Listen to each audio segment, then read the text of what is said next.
the abstract that you have is the wrong one, so please strike it up.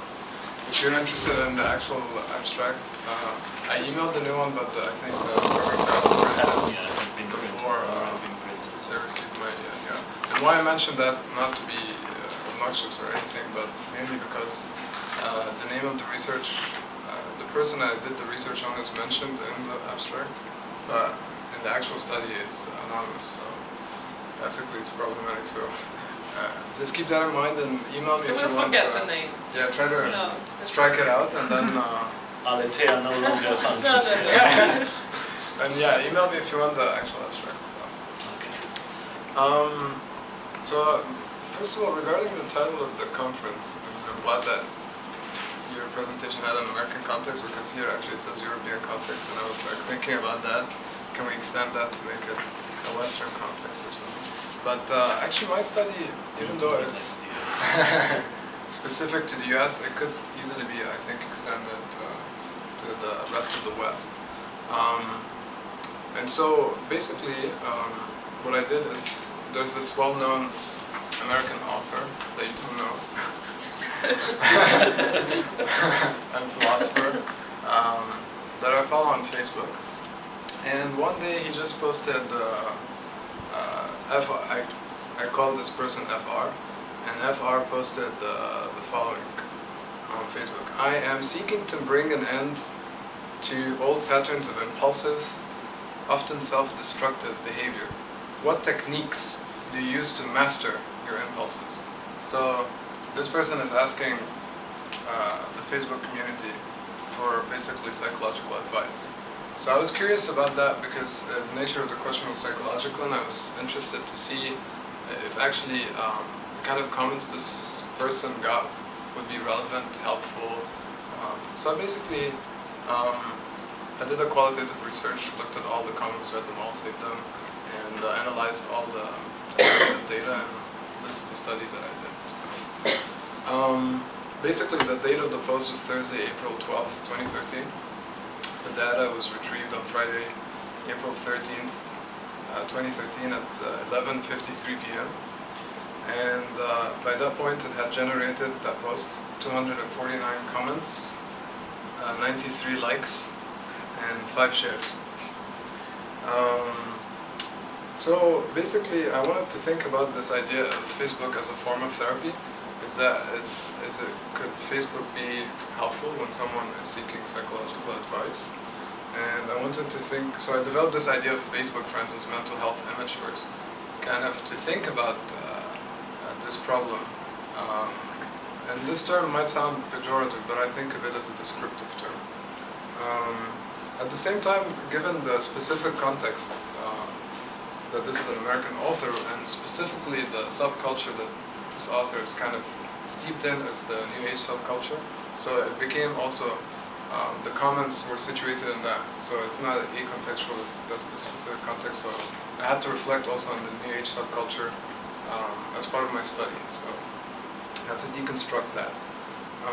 So I used grounded theory, and basically there were 3 stages in the research. Open coding, where basically I look at all of the data and I code it. Anyone familiar with grounded theory? Some? Okay. Mostly theoretical researchers. I love theory too, and philosophy, so that's something that we have in common. And higher order themes is basically after you code the data and categorize the data, you try to go to like larger themes, right?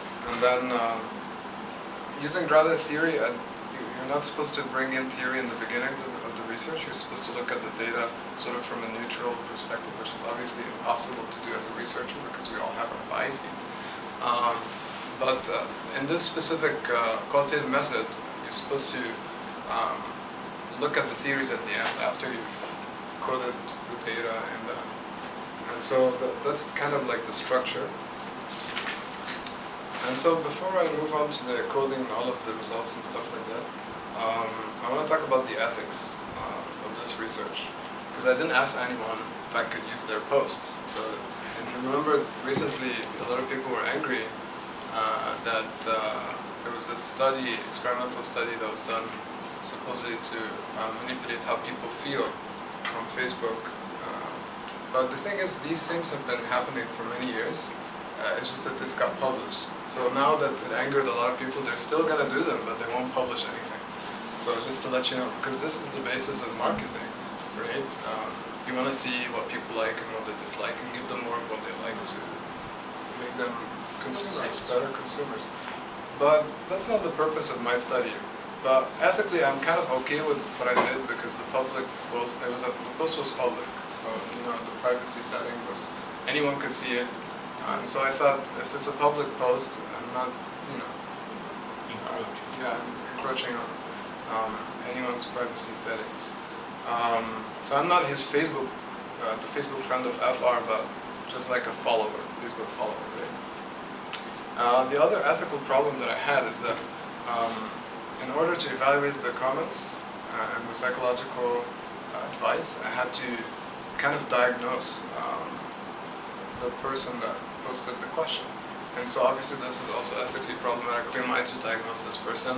I'm not a therapist, but then there's no basis for my evaluation unless I have some kind of idea, right? And so I had to analyze basically his discourse, the way, the language that was used, and at the same time the comments, and think about the relationship in order to determine the relevancy of the comments, right?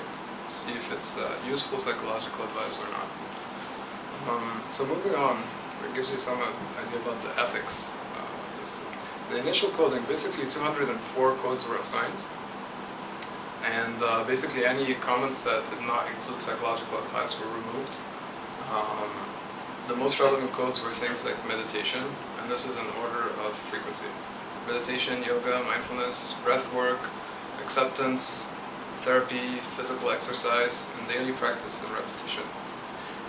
Obviously there's a lot of overlap between some of these categories, because you can think of something like yoga, it could be a physical exercise. Something like mindfulness could be a specific type of meditation. So you had two types of data, like implicit, what are called implicit data and explicit data. And explicit data was stated in the comments specifically that this is what it is. And implicit data, you have to kind of think about, okay, how can I categorize what was just said? Okay. So there was some irrational or pseudo-scientific advice, but that was the exception and not the norm. Things like binging, ascension, neurolinguistic programming or NLP, the law of attraction, alcohol, magical thinking, and my favorite one, tantric masturbation. That was interesting. And so moving on to the higher order themes. So basically the 6 themes were generated out of these 204 codes, and the themes were acceptance, contemplative practice, healthy lifestyle, habit formation through consistent commitment, support group, and therapy. So to go back to that question, what's actually going on with FR? So it's hard to tell, and like I said, one should refrain from like instant pathologizing, right? But we do have some clues, which I want to, perhaps from people who know FR personally, Facebook friends, but maybe actual friends as well. And so let's look at some of these quotes. And some of them are contradictory, so they're going to make you think. MD, and these are like these are names I assigned for the people who commented. MD wrote AA, so Alcoholic Anonymous, right? And then JE wrote, the plants, yoga, and the 12 steps. Helping others overcome a fear or addiction is the best way to get outside of self. Look closely for unresolved resentment, especially of self and others close to you. And then JE added, that nicotine gum helps too. JJH, a big spliff. Oh no, actually the problem. That's a mistake, so probably this person meant to write. Oh, actually that's the problem. AHB wrote, mindfulness meditation to become aware of the roots of the motivation behind the impulsiveness, tapping to reprogram the body memory, understanding that addictions are a mirror to reveal to us what we love most. And finally, JL wrote, appreciate the help that your addictions are offering.